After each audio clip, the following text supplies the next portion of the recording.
Are you a tank player? Do you know how many playstyle you can go for in this role? In this video, I will tell you about every playstyle you need to know. So, without any further ado, let's dive in. Every tank player is a roamer. Aside from this generic one, there are 6 other playstyle you can play with. Let's talk about them one by one. Starting with tank roamers, the Frontline guardians. So what exactly are tank roamers? Tank roamers are the big, bulky heroes that go in first and come out last. Their role is to absorb damage, initiate fights, and peel for their teammates. Instead of dealing massive damage themselves, their value comes from their crowd control abilities and the space they create. Most of the tanks in this category has some kind of self-healing skills to soak up damage. When a tank roamer does their job well, the enemy team will waste all their skills and ultimates on you, while your damage dealers stay safe and free to attack. Think of them as the bodyguards and the front walls of your team. Let's quickly break down their strengths and weaknesses. Strengths: extremely durable, hard to kill. Great in 5v5 teamfights. Provide CC that can control the whole enemy team. Protect carries against assassins and divers. Weaknesses: low damage. You can't carry games with kills. Struggles against heroes who ignore frontline, like split pushers. If your team doesn't follow your initiation, you'll just die for free. So, it requires strong teamwork to shine. This kind of roamers performs worse against HP-based damage dealers. Because of these reasons, you need to build trust and coordination with your team. Now it's time to explore some of the most iconic tank roaming heroes in the game. Before we jump in, I want to make something clear. These heroes aren't listed in any particular ranking order. I'm presenting them as equally viable options, and it's completely up to you to determine which ones suit your preferences. Minotaur, the rage monster. His ultimate can knock up and stun multiple enemies. A well-timed Minotaur ult can instantly change the outcome of a team fight. Hylos. Known for his massive HP pool and his ultimate, which creates a glowing pathway. It's not just for engaging, but also for disengaging. A good Hylos can speed up his team for rotations and cut enemy escape routes. Belleric, the damage reflector. His passive makes enemies hurt themselves when they attack him. Against burst-heavy teams, Belleric becomes a nightmare to deal with because he punishes them for focusing him. Gatot Kacha, one of the strongest initiators. His ultimate lets him leap into the middle of the enemy team, stunning and scattering them. He's great at forcing enemies out of position and starting chaos. I'm sure you're starting to see the pattern here with these hero examples. While each of these tank roamers brings something unique to the table, they all follow the exact same core principle. Your team's safety comes first. Dealing damage comes second. So here's the big question. When should you actually choose a tank roamer over other options? Well, there are 3 main situations. Number 1, your team picked squishy heroes like mages or marksmen who has low survival rate. Number 2, the enemy team drafted annoying assassins like Ling, Hayabusa, or Lancelot who specialize in deleting your damage dealers. And number 3, your team has 0 initiation power and needs someone brave enough to start the fights. We have support roamers. The babysitters are basically the team's lifeline. They don't necessarily engage or soak damage like tanks, but they make your carries unkillable with heals, shields, and movement buffs. Think of them as the medics or guardian angels of MLBB. Without them, your team might fall apart quickly, but with them, fights last longer and turn in your favor. Strengths and weaknesses. Strengths: excellent sustain in team fights. Provide safety and confidence for carries. Game-changing in long, drawn-out fights. Gives you the opportunity to keep fighting till your mana drains. Weaknesses: squishy and easy to burst down. Low damage output. If assassins target you first, your team loses healing. Must need tanky heroes in the team. Considering all of this, good positioning is the number 1 skill for support roamers.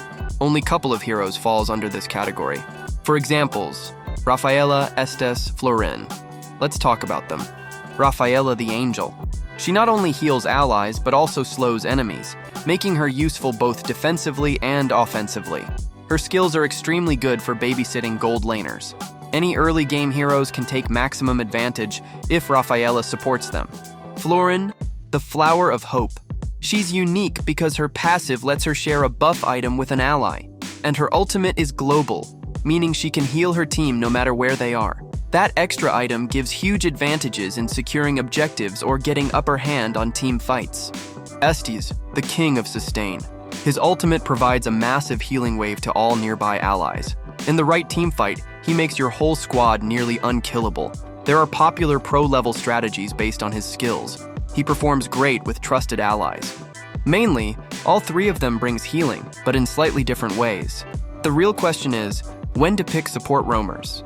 You should pick a support roamer when your team has a tanky jungler who has the ability to dish out damage like Barats or Fredrin. This two heroes specifically because they has the ability to out-sustain a team fight and secure objectives relatively easy with the help of healing. If we consider gold laner, then late game carries like Carry or Bruno goes well with them. If enemy has heavy poke damage and you need sustain, you can use them. If you're playing with friends who can take advantage of long team fights, then go for it. But avoid them when your team lacks initiation, when the enemy has heavy assassin lineups who can one-shot you. Last but not least, when your jungler or exp laner is not tanky enough. In a sentence, supports will shine if you are good with positioning and you have teammates who can play around them. Vision roamers, the scouts. These are the heroes who control the map, spot out enemies, and keep your team safe from ambushes. They're not about healing or tanking, but about information and control. What are vision-type roamers? Vision-type roamers gives their team map awareness. They can place traps, reveal bushes, or even roam invisibly to track the enemy's location. They don't just fight, they let your team know when to start objectives and where to initiate team fights. And that's a massive advantage in MLBB. The strengths of using this kind of roamers are great at scouting bushes in jungle areas, prevent surprise ganks, enable safer farming for carries, gives side laner easier time to dominate their lanes. Weaknesses of these roamers are often squishy and vulnerable when caught, needs smart map play to be effective, don't always bring high teamfight impact. Teammates need to gain advantages with all the information roamer is giving. They're mainly high IQ roamers. You win by brains, not bronze. Let's talk about some of those heroes. For examples, Selena, Popple and Koopa, Natalia, and Chip. Starting with Selena, her abyssal traps reveals enemy vision if they walks nearby. With this traps, she secures bushes for squishy heroes to roam freely. Also, her arrow can catch enemies from far away, that not only reveals them when hits, but also stuns them for a couple of seconds. Then Popple and Koopa, his traps reveals bushes like Selena, but his traps also slows enemy if the opponent triggers it. His wolf Koopa also helps control areas. He's a hybrid of vision and damage. We have Natalia next, the invisible assassin. She roams around entire map with help of her passive invisibility. She scouts enemy jungles, revealing their jungle path, pressures squishy carries, and makes enemies afraid to farm alone. Lastly, it's Chip, the teleporter. His skill Y Walk gives him the ability to place wards in the map. Those wards gives vision, and he can teleport through those wards. This teleport ability helps him to start surprise team fights anywhere. Each of these vision roamers plays differently, but they all bring valuable map control. Now, the question is when to pick vision roamers. Vision roamers are best when your team relies on farming safely into late game. You have decent frontline to initiate team fights. You want to counter aggressive junglers. You need early pick potential. Avoid them if your team already lacks frontline. You're against heavy AoE burst where squishiness gets punished. And lastly, enemy has tanky lineup preventing you from taking advantage.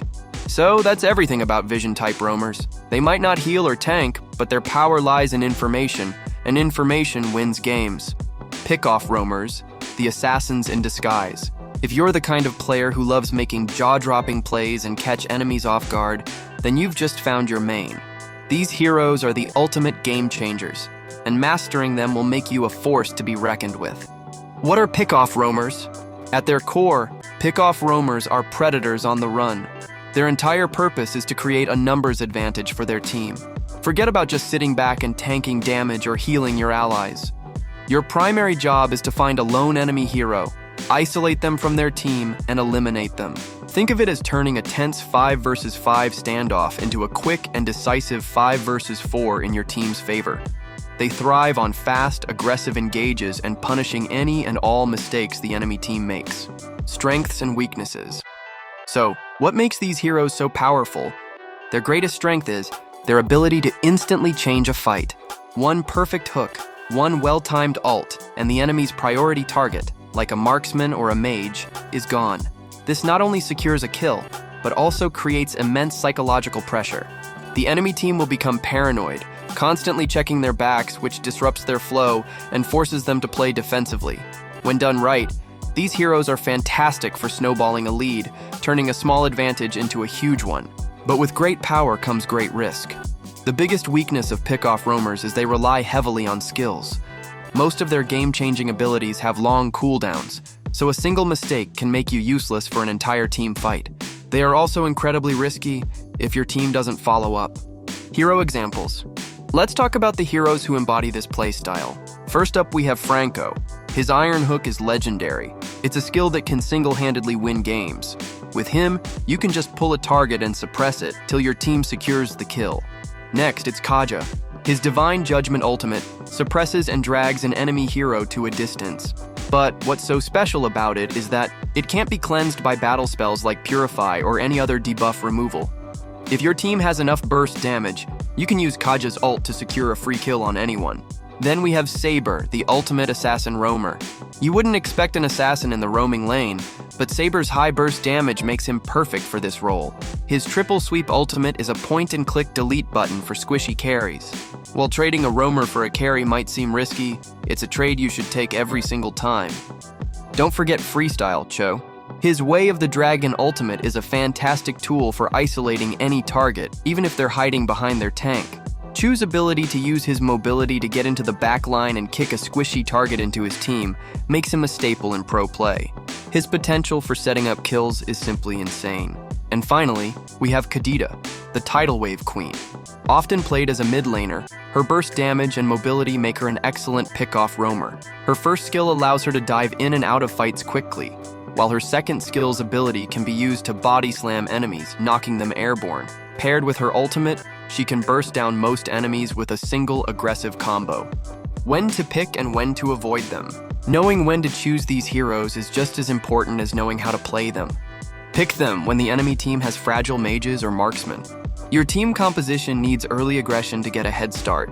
You see that the enemy team has a history of poor positioning. These heroes will punish every single misstep. But you should avoid them if the enemy team has multiple high HP tanks or fighters who can absorb your burst. Your team needs a hero with more sustain and durability. And most importantly, if you're not confident in your skills.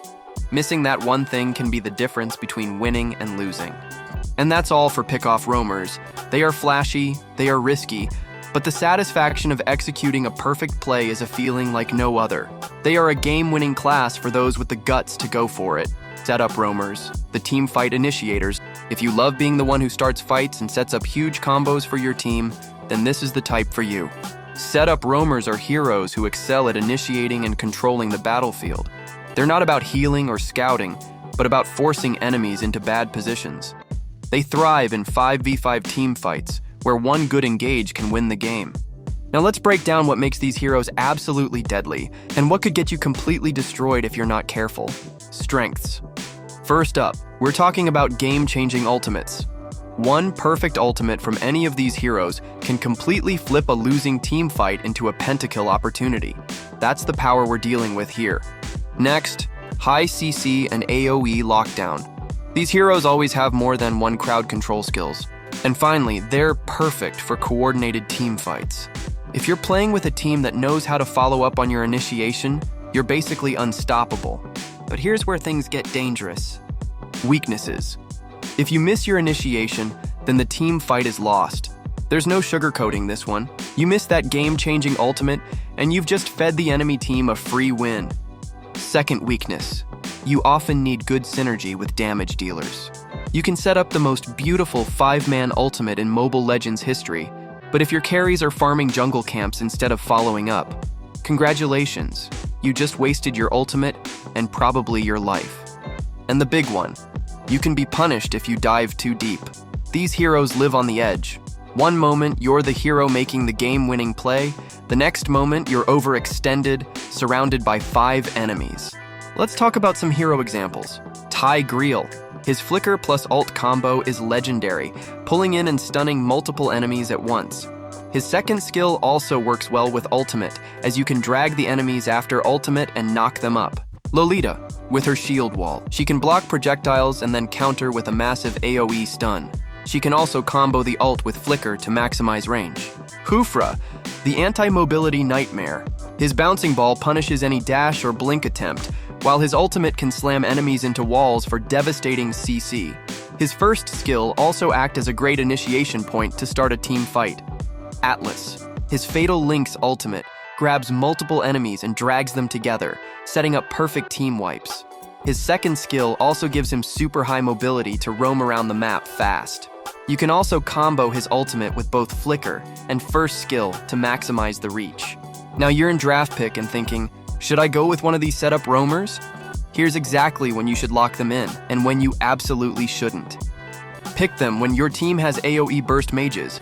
You land that 5-man Tigreal ultimate, and suddenly your burst mage just deletes the entire enemy team. It's like serving enemies on a silver platter. When your team need reliable initiation. If your team is full of late-game carries who need someone else to start the fight, these heroes are your answer. They don't rely on lucky positioning or enemy mistakes. They create the opportunities. But avoid them if your team lacks damage follow-up and you're solo queue without communication. And that's the breakdown of setup roamers. If you love being the one who yells go, this is your style. Poke roamers, the harassers. As you can guess, these heroes are range-type attackers. Let's dive deep on this matter. So, what is a poke-type roamer? Poke-type roamers are the heroes that has the skills to harass enemies from a safe distance without getting caught. This harass can have different effects like slow, burn damage, HP-based damage, stun, and more. Simply, they make the enemy tanks or fighters low HP before the actual team fight even starts. It's like winning half the battle before the fight begins. Let's talk about the strengths and weaknesses of using this type of roamers. Strengths: constant pressure in lane and jungle area, faster rotation, force enemies to recall or fight at low HP, great with sustained DPS teams. Weaknesses: squishy and easy to burst, mana hungry, less effective if enemies have strong healing, easy target for assassins. Which heroes falls under this category? Here are some examples. Matilda. Her second skill, Guiding Wind, gives shield to nearby allies, while her pokes from first skill makes early game rotations deadly. Diggy. His early game pressure with first skill and second skill is super effective. His ultimate can also remove CC effects, which is perfect for babysitting gold laner. Valier. His first skill burn effect is perfect to counter dives from early game, while his second skill knockback protects him and his teammates. If the enemy has bulky, low mobility heroes in front line, then Valier can easily carry your early game alone. Novaria, the mage version of Sniper. Her long-range skill shots poke enemies from a safe distance. This shot sometimes takes almost half HP of a squishy hero, forcing them to back off. Her ultimate is also great to reveal enemies from bushes. So, when should you go for these heroes? Pick them when your team has scaling carries who need time, you want to zone enemies from objectives, you're up against low mobility heroes. But avoid them when the enemy has strong dive assassins, you lack frontline protection. And that's it for poke-type roamers. In the current meta, aside from Matilda, most of them are not used in high-level competitive games. But you can always take them in ranks or scrims to try new strategy. Flex roamers, the wild cards. This type of heroes doesn't need much explanation. As you can already guess, roam heroes that are meta in other roles falls under this category. So, it shifts according to meta.